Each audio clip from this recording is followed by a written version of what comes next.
In the Gospel of Matthew in chapter 14.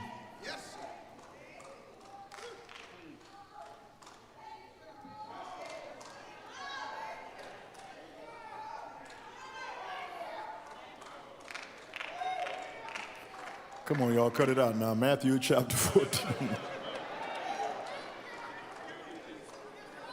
I'm trying to control myself,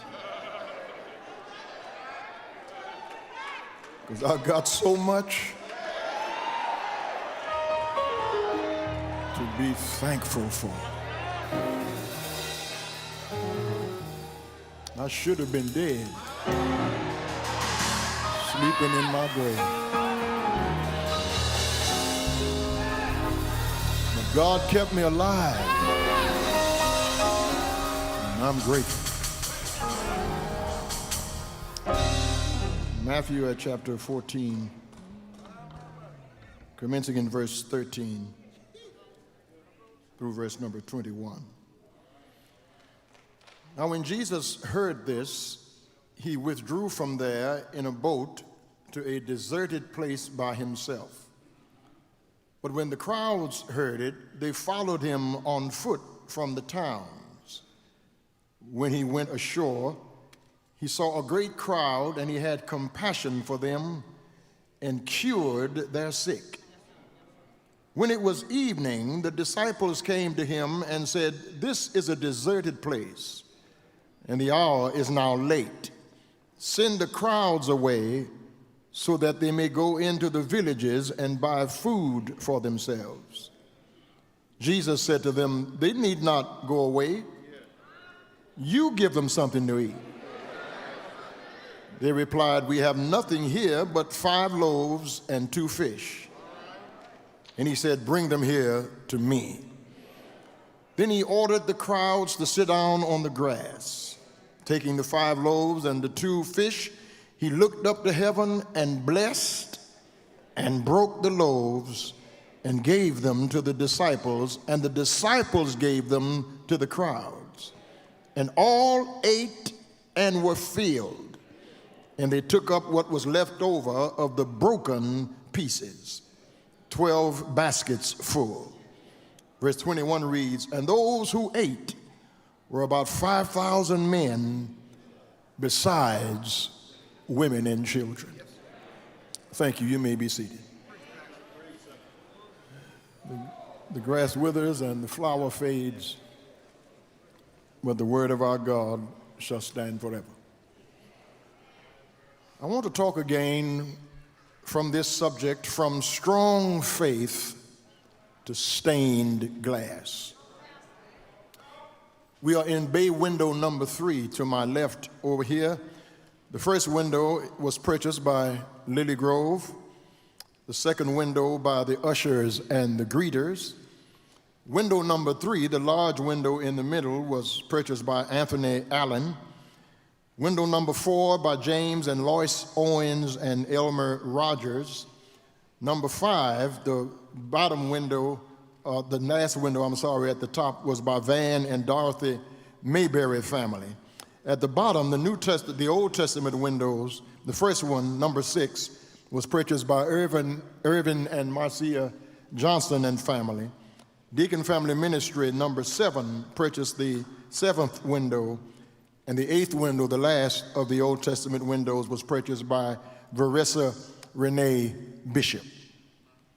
The architect, or the artist who put these windows together, Les Wicker is his name, did an outstanding job, I think, in this particular frame of windows, in that window number 7 at the bottom and window number 3 at the top peculiarly correspond with one another, because the bottom window is the children of Israel in the wilderness picking up manna that had fallen from heaven. But the book of Joshua said one day when they got in the wilderness, the manna ceased. There was no more manna on the ground to pick up. in window number 3 at the top is Jesus feeding the multitude. There is no longer a need for manna on the ground, for manna has come in the person of Jesus Christ. He is for them and for us the bread of life. It's significant that it's window number 7 and window number 3, because the number 3 is a number of perfection. The number 7 is a number of completion. In Numbers 7 and 3, manna no longer falls because the manna has already fallen once and forever in the person of Jesus Christ. The significance of the miracle of the feeding of the multitude, of all the miracles Jesus performed, this is the only miracle recorded in all 4 gospel accounts. Distinctly, this miracle was performed to illustrate Jesus as the bread of life, who was greater than Moses, and to demonstrate his power as the Lord of creation. The feeding of the multitudes and the miracle of turning water into wine in the Gospel of John are the only 2 miracles in which Jesus actually used his power to create by making something that was not into something that became. That was just 2 fish and 5 loaves. He made it a banquet to feed 5,000 men, not counting women and children. There was ordinary water in those water pots, but when the water looked at Jesus, it blushed red in the wine, and that ordinary water became extraordinary wine. Walk with me around the text. John the Baptist has been beheaded by Herod the Tetrarch. There's a party at Herod's house, and John the Baptist has said to Herod, "It is not right for you to have your brother's wife." And he is angry with John the Baptist, and he has him thrown in prison, and this young woman dances at the banquet. And her mother says to her, whatever he asks you, he's going to ask you what you want from him. And whatever it is you say, I need you to say this, that you want the head of John the Baptist. She dances. Herod is pleased, and he asks her what she wants in the kingdom. She says the head of John the Baptist. John is beheaded, and when Jesus hears about it, he goes to be by himself to pray. But when the people hear that Jesus is moving about, they follow him in large masses. And the Bible says Jesus looks out at them as sheep having no shepherd, and he has compassion on them. The crowd is around him. The people are everywhere. 5,000 men, not counting women and children. There's a crowd of about 25,000 people following Jesus. The hour is growing late. There's nothing to eat. And the disciples said to Jesus, "Send these people away that they might find for themselves victuals. Send them home that they might get them something to eat."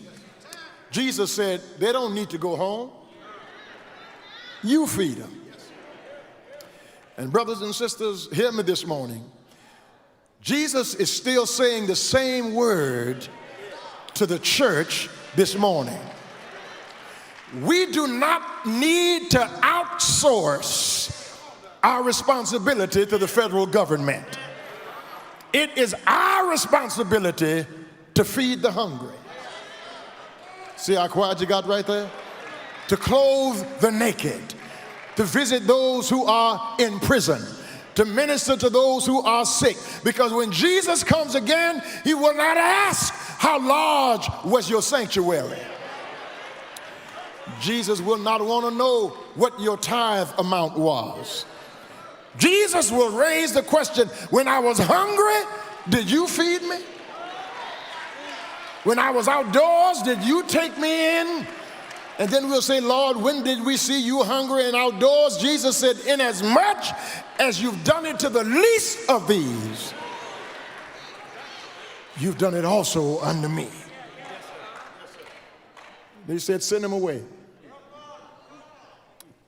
All the HEBs are closed. There's nowhere to buy any bread.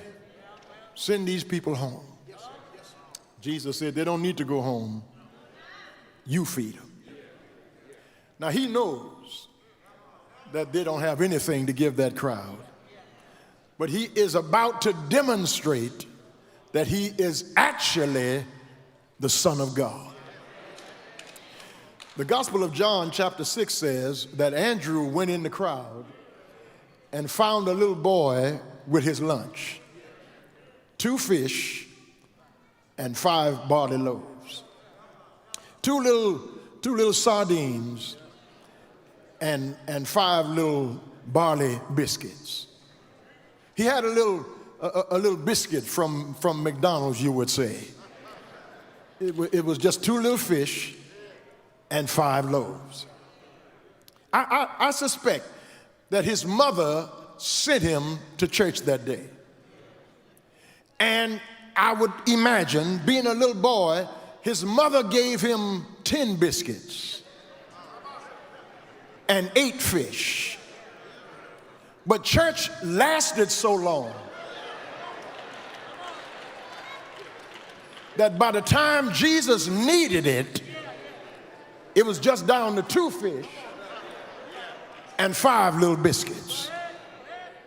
But the boy was willing to give Jesus what he had. And brothers and sisters, what I love about Christianity is that Jesus will take what you have. It's not much, but give it to him. I'm not much, but I gave myself to him. You are not much, but if you give yourself to him. I wish I had a witness here this morning. The reason many of us can't get saved is because we think we're too much.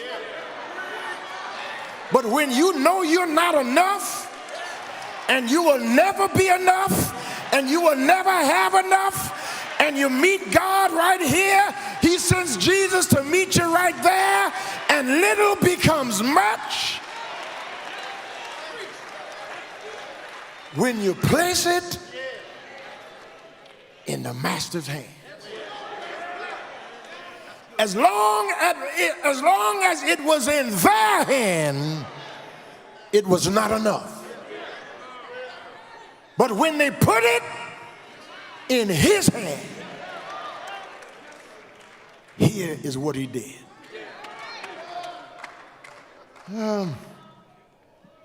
He blessed it. They put it in his hand, and he blessed it. If you are in his hand, you are blessed this morning. You might not live in River Oaks, but you're blessed. You may not drive what somebody else drives, but you're blessed. You may not own what somebody else owns, but you're blessed. You need to stop crying about what you don't have and say hallelujah for what you do have, because it could be worse.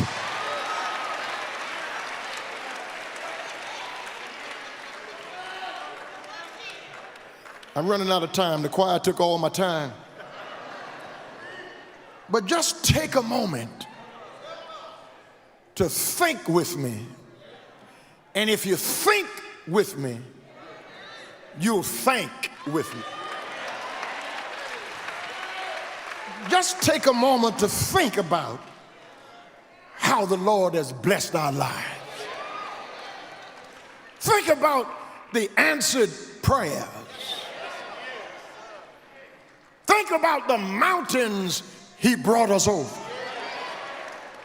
Think about the needs he's met. The times he came near us and held us with his grace. The lonely hours when he reminded us that when everybody else walks out, I will walk in. The air we breathe, the food we eat, the water we drink, the clothes we wear, the money we have, the house we live in, the beds we sleep in, every good gift, every perfect gift, all these blessings come from God. There's nothing you have that God didn't give you. There's nothing you own that God didn't supply.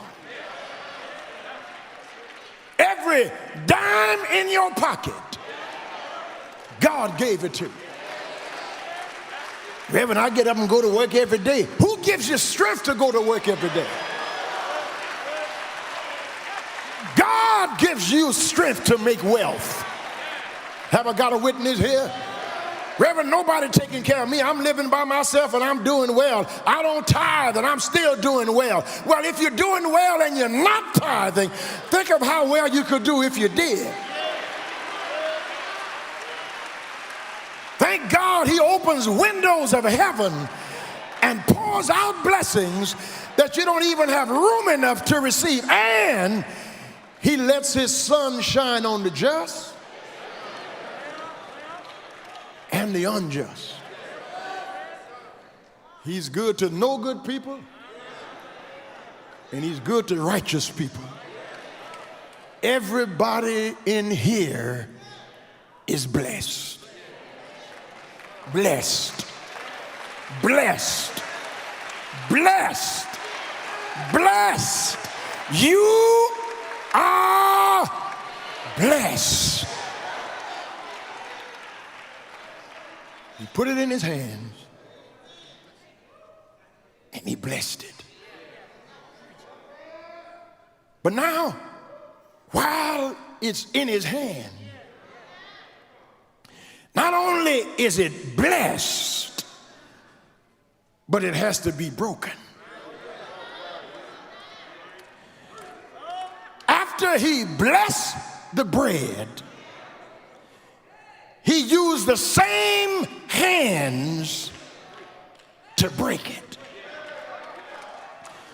Because before bread could be shared, it had to be broken. A.W. Tozer reminds us that it is doubtful that God will use you greatly until he has hurt you deeply.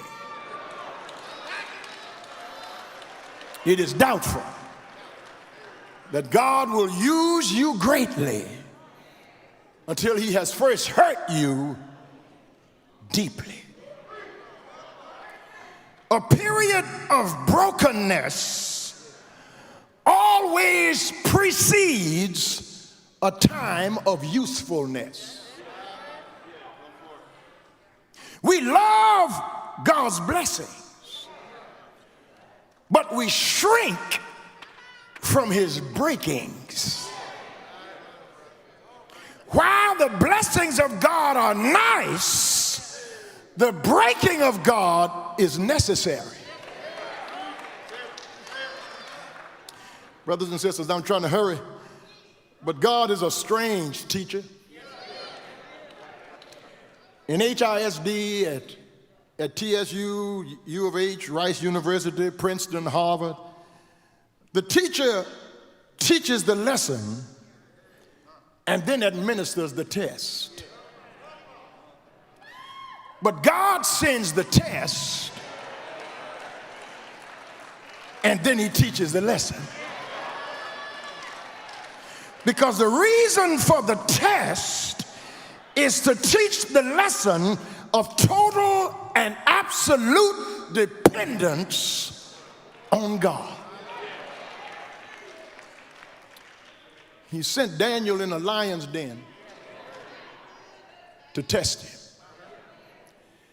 And while in the lion's den, the king who sent him in couldn't sleep. Daniel slept all night on the back of a lion. And when the king got up the next morning to shout into the lion's den, Daniel, did your God deliver you? And he shouted back to the king, oh, king, live forever. All night, God kept me. Daniel had no idea if the lions would tear him to shreds or not. He just trusted God's test. Noah, 3 Hebrew boys, the widow at Zarephath, Elijah at Mount Carmel, the widow of Nain, Mary and Martha. God tested them first, and then he taught them a lesson. Let me talk to somebody who is going through one of these breaking periods in your life. Let me point out a great truth to you this morning. And the great truth that I want to point out to you this morning, if you're going through a season of brokenness, the truth that I want to point out to you this morning is that God uses broken things.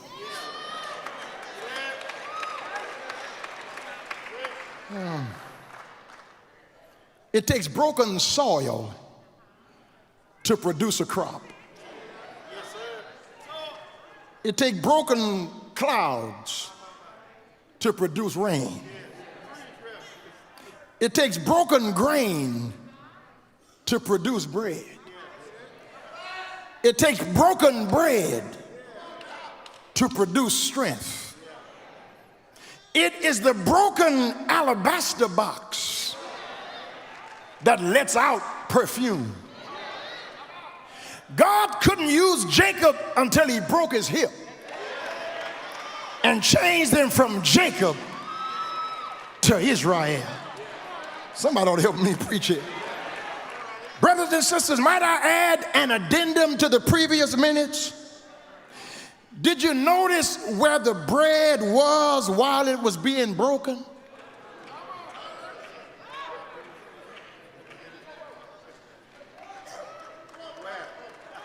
It was in his hand.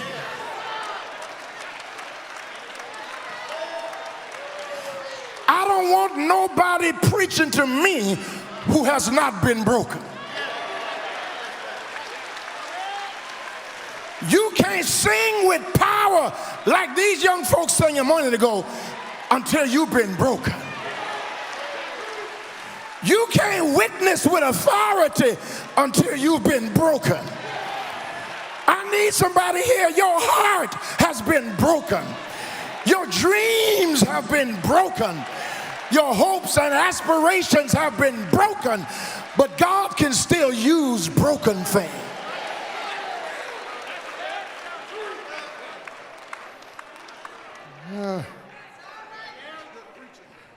Brokenness will put something in your face. It'll put something in your handshake. Brokenness will put something in your shout. You're not shouting because all your bills are paid. You're not shouting because everybody loves you. You're not shouting even because you're having a good day. You're shouting because you got a good memory.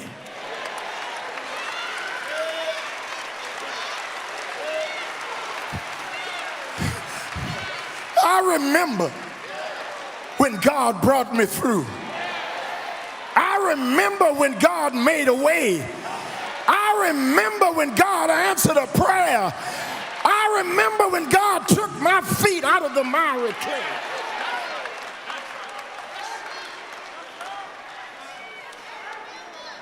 I need somebody in here this morning who can help me shout. Not about what God is doing now, but about what God has already done. God's already made a way. He's already been a husband. He's already been a friend. He's already been a father. He's already been a provider. He's already been a way maker. He's already opened the door. He's already dried a tear. He's already gotten your child off drugs. He's already healed your body. He's already turned around your situation. Shout over what he's already done.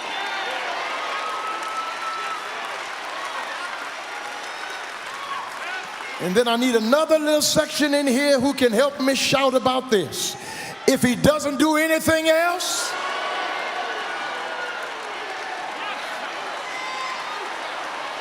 he's already, he's already, he's already, he's already, he's already not only done more than enough, but more than I deserve.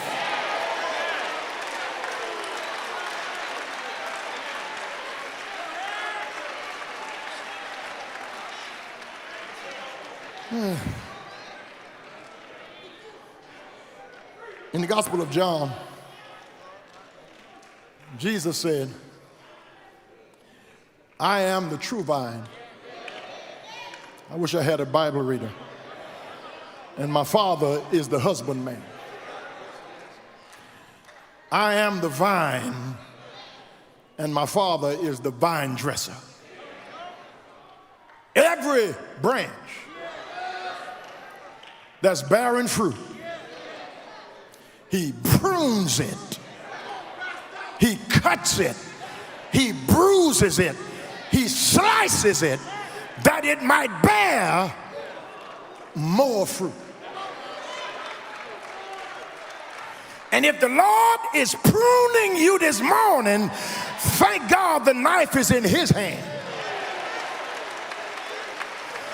Because if the knife was in your enemy's hand, they'd cut you too much.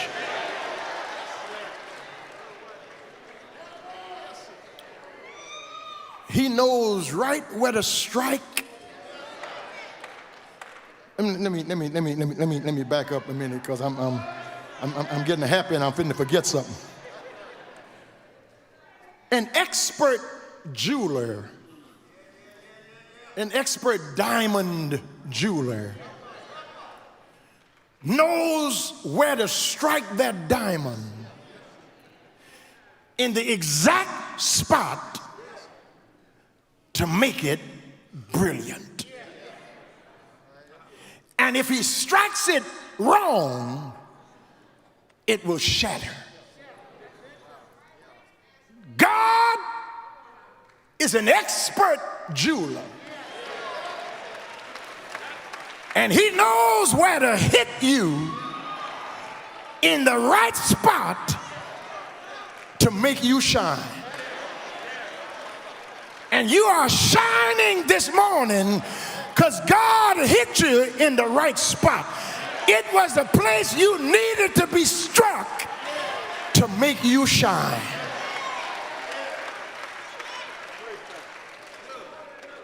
God won't give you my burdens because you couldn't handle it.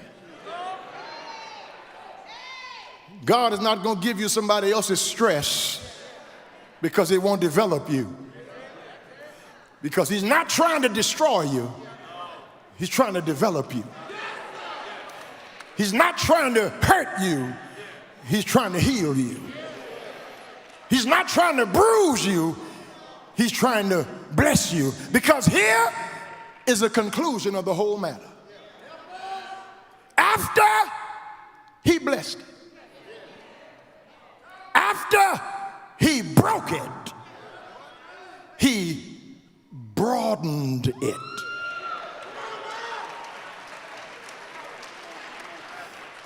Because it cannot be useful just in his hand. He's got to give it out so it can be useful. The 5 small loaves and the 2 small fishes were just enough for one little boy. But they were woefully inadequate to feed a multitude. But God can only broaden what he blesses and breaks. And God can only stretch the life of a believer who allows God to bless you, but at the same time, stand there when God breaks you. Many of us can handle it when he blesses, but there are days when he breaks. There are times when you ask God for something and it does not come. There are times when you pray and you pray right. You're sincere in what you're praying for, and God doesn't turn it around. You're praying for healing, and the person dies. You're praying that things will get better on your job, and you receive a pink slip. You're praying that you will not have to worry about bills, and the more you look around, look like the bills are coming every 3 days. And instead of God coming to the rescue, instead of God coming in your hour of need, God seems to delay. But somebody ought to help me close here when I testify that God's delays does not mean God has denied. Because God is up to something in your life. I said, God is up to something in your life. You're going to help me close this, won't you? There was a little boy in the Old Testament by the name of Joseph. Joseph was much loved by his father and hated by his own brothers. You're going to help me close this, won't you? And one day the father sent him to check on his brothers to see how they were getting along. They were supposed to be grazing the flock in Shechem. He goes down to Shechem and the boys are not there. And the man says, I think I heard them talking about going to a little town called Dothan. Dothan is 60 miles from Shechem. Joseph travels all the way to Dothan looking to see whether or not his brothers were doing what his father had employed them to do. But they saw him before he saw them. And they said, here comes this dreamer. Let us kill him and we will see what will become of his dreams. One of the brothers said, no, let's not kill him. Let's not spill our brother's blood. And so he put him in a little pit to keep him until the brothers' tempers would go down. But in the meantime, an Ishmaelite caravan on the way to Egypt was happening by. And the brothers thought that they would make some money off their own brother. So they sold him to this Ishmaelite caravan. But while it looked like God was delaying, God was not denying. Because God's hand was on Joseph's life, even in the company of an Ishmaelite caravan. They brought him all the way to Egypt, sold him to a man named Potiphar. Potiphar noticed that God's hand was on Joseph's life. You're going to help me close this, won't you? Potiphar put Joseph over everything in his house save his wife. Joseph was the manager of Potiphar's house. Potiphar's wife noticed that he was a handsome man. She tried to seduce him, but he ran from the seduction. She tried one more time to seduce him. He ran from the seduction. She put on Victoria's Secret. She put on some good smelling, expensive perfume, laid herself down on the bed to try to seduce him. Joseph ran, but she caught his garment. And then she brought his garment to Potiphar and said, you allowed this man, this Hebrew, to come in our house and he tried to take advantage of me. Potiphar had Joseph thrown in prison, but while in prison, God still had his hand on him, because there was a butler and a baker who was in the employ of Pharaoh. They wound up in the dungeon, and by the providence of God, they were put in the same cell as Joseph. They started dreaming one night, and they didn't know what their dreams meant. They got up the next morning and told Joseph their dream. Joseph said, God has given me wisdom to interpret dreams. To the baker, he said, by this time tomorrow, your neck will be cut off. But he said to the butler, you're going to get back in your position as cupbearer to the king. And when you get the king's ear, remember me here in this dungeon. 2 years have gone by, and it looks like God has delayed, but God's delays do not mean God has denied. Because one night God made Pharaoh start dreaming. Pharaoh dreamed about some fat cows and some lean cows, and he didn't know what the dream meant. He dreamed about a sheaf standing up and another sheep laying down in front of it, and he couldn't understand what the dream meant.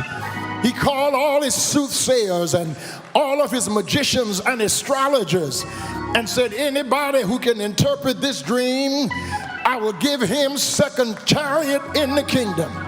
The butler remembered that there was a young boy named Joseph who was able to interpret dreams. Pharaoh called Joseph up from the prison and told Joseph his dream. Joseph told him, you're going to have some fat years and some lean years, 7 years of plenty and 7 years of famine. While you have a plenty, you ought to store up some grain, so the world will have to come and buy grain from Egypt. He made Joseph prime minister over all of Egypt. And while there was grain in Egypt, God arranged for there be a famine in Goshen.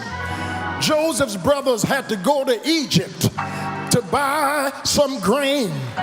And when they got to Egypt, the very man they had thrown in the dungeon, the very man they had despised, the very man they had lied and told their daddy was dead, was the same man they had to go and buy grain from. God will prepare a table before you in the presence of your enemies. He will anoint your head with oil so that your cup is just running over. Surely goodness and mercy. I need a witness here. Look at how the story goes. If his father hadn't loved him, his brothers never would have hated him. If his brothers had never hated him, they never would have sold him into slavery. If they had never sold him into slavery, he never would have wound up in Potiphar's house. If he had never wound up in Potiphar's house, Potiphar's wife never would have tried to seduce him. If Potiphar's wife had never tried to seduce him, he never would have run from the seduction. If he had never run from the seduction, she never would have lied on him. If she had never lied on him, he never would have wound up in prison. If he had never wound up in prison, he never would have met a butler and a baker. If he had never met a butler and a baker, they never would have started dreaming. If they had never started dreaming, he never would have interpreted their dreams. If he had never interpreted their dreams, Pharaoh never would have started dreaming. And if Pharaoh had not started dreaming, Joseph wouldn't be able to interpret the dream. And if Joseph couldn't interpret the dream, he never would have been prime minister of Egypt. If he had never been prime minister of Egypt, there never would have been a famine in Goshen.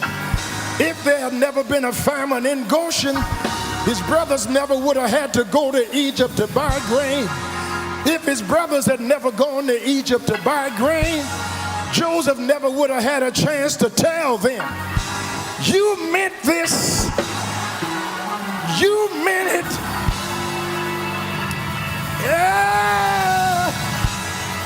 You meant it for evil, but God, is there anybody here know the devil would have had you, but God? Your enemies would be laughing at you, but God. Your haters will have pulled you down by now, but God. Won't he do it? Won't he do it?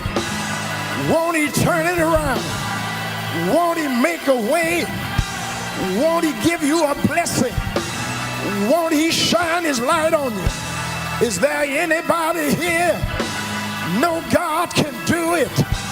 There's another Joseph that I want to talk about a minute.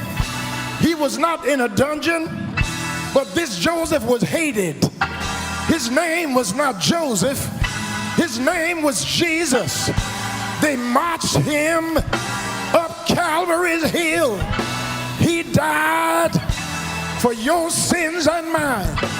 But bright early Sunday morning, God raised him up, and because he lives, I can shout this morning. I need a real shouter right now. I need a real praiser right now who knows God has already done it for you. God has already answered your prayer. God has already made a way. Why don't you help me praise God? If he's been good to you, if he's made a way for you, if he's answered your prayer, if he's protected you, if he's looking out for you, tell him thank you, thank you, thank you.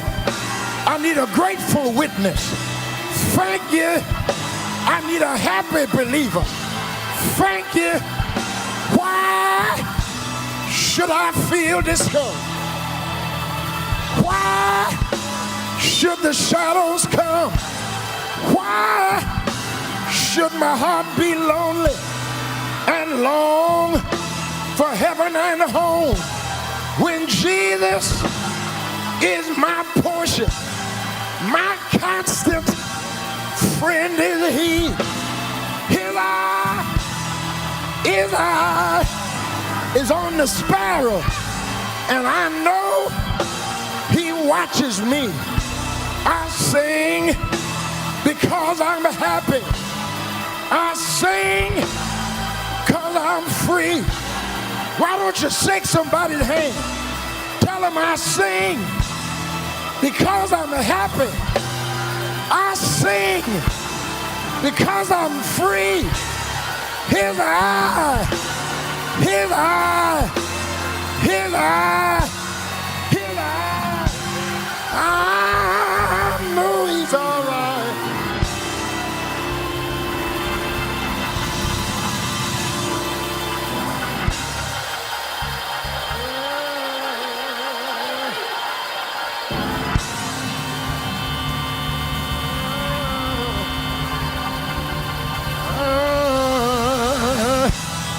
I need a witness right now who can look back over your life, see where God brought you from, see what God has done for you.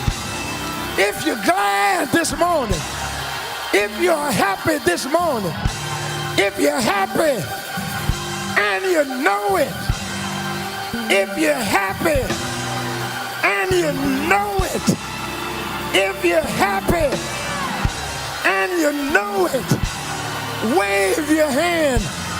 Tell God, thank you. Thank you. I know he's all right.